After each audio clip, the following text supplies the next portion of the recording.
Dan bagaimana kondisi jemaah haji Indonesia yang ada di Tanah Suci? Sudah terhubung dengan rekan kami jurnalis Transmedia, Lukman Rozak di Jeddah, Arab Saudi. Selamat sore waktu Jakarta, Lukman. Jadi bagaimana kondisi para jemaah kita hari ini? Baik, selamat sore Bram, selamat sore para pemirsa di tanah air. Bisa kami laporkan hingga saat ini kedatangan gelombang kedua jamaah haji Indonesia di tanah suci itu eh, hampir mencapai 60% ya, dengan total jamaah 130 lebih yang telah tiba di tanah suci.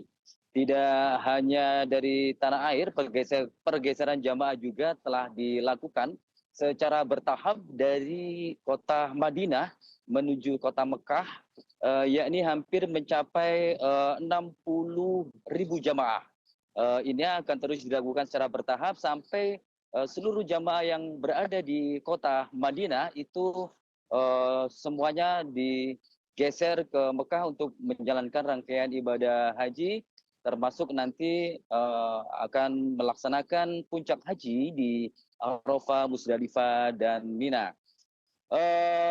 Bram, tidak hanya jamaah haji yang masih sehat dan kuat, petugas Kesehatan Haji Indonesia juga melakukan pergeseran terhadap para jamaah yang saat ini tengah mengalami kendala kesehatan, gangguan fisik, serta jamaah yang tengah dirawat di Rumah Sakit Haji Indonesia di Arab Saudi, itu juga akan dilakukan pergeseran ke Mekah.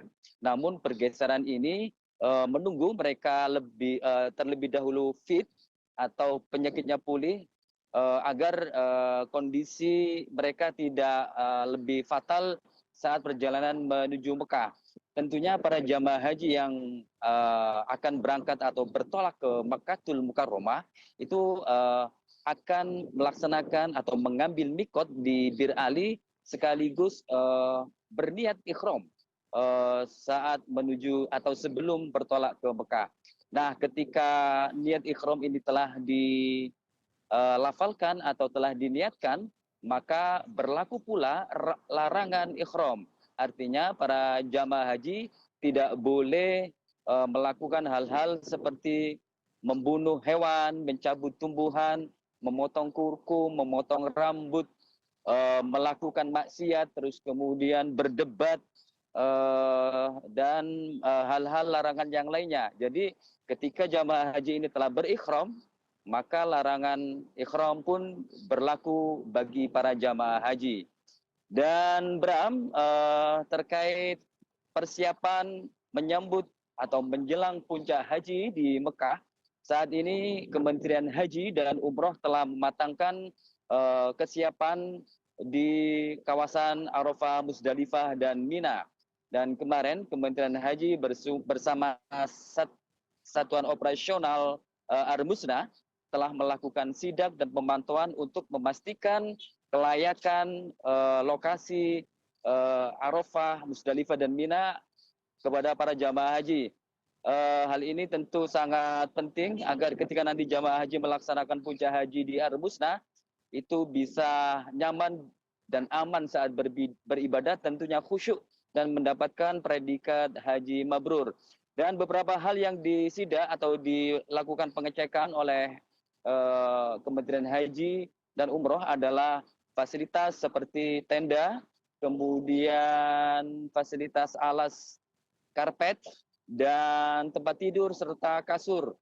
Tidak hanya itu, MCK, toilet, dan kamar mandi juga disidak untuk memastikan para jamaah nanti tidak keteteran saat buang hajat atau buang air kecil, karena memang tahun-tahun sebelumnya kondisi kamar mandi, fasilitas, dan sebagainya itu memang sangat terbatas, sehingga ketika jamaah haji yang ingin buang air kecil itu harus mengantri panjang. Dan insya Allah tahun ini kapasitas sudah ditambah, serta perbaikan-perbaikan juga telah dilakukan, sehingga jamaah haji nanti insya Allah bisa beribadah dengan nyaman, termasuk nanti ketika akan buang hajat di kamar mandi, di toilet, dan di MCK. Heranov, mohon maaf, Bram, Persiapan juga dilakukan di Mina dan di Musdalifah. Di Mina tenda-tenda saat ini sudah berdiri, meskipun saat ini pengerjaannya masih belum rampung, namun nanti diperkirakan insya Allah akan selesai eh, 4 hari atau 5 hari sebelum hari H atau sebelum puncak haji berlangsung. Dan Heranov, bisa kami laporkan saat ini memang kondisi cuaca di Tanah Suci lagi sangat terik seperti yang bisa kita lihat di belakang saya. Terik matahari sangat menyengat di atas kepala. Cuaca bisa mencapai antara 40 sampai 42 derajat Celcius.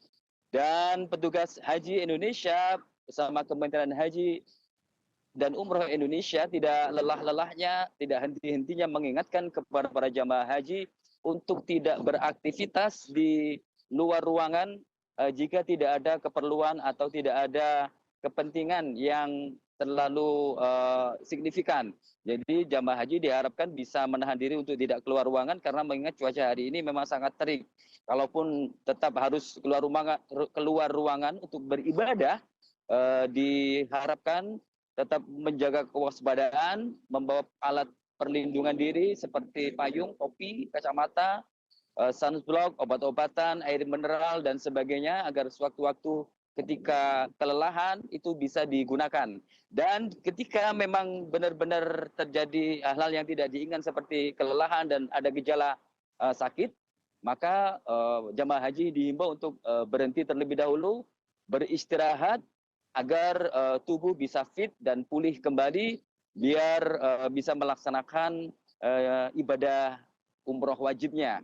Dan ini perlu kita ingatkan bahwa karena proses atau waktu puncak haji di Arafah itu masih lama, kurang lebih tanggal 26 Mei. Jadi jamaah haji dianjurkan untuk tetap menjaga kesehatannya, menjaga pola makan, menjaga pola tidur, pola istirahat, agar nanti ketika puncak haji pada tanggal 26 insya Allah, itu para jamaah haji bisa melakukan ibadah haji dengan sempurna, terlebih saat wukuf di Arafah, Musdalifah, dan melempar jumroh di Mina. Demikian, Bram, Baik, ada yang terima kasih. bisa ditambahkan. Baik, terima kasih rekan Baik, kami, terima kasih, jurnalis Bram. Transmedia Lukman Rozak di Jeddah, Arab Saudi. Selamat kembali bertugas.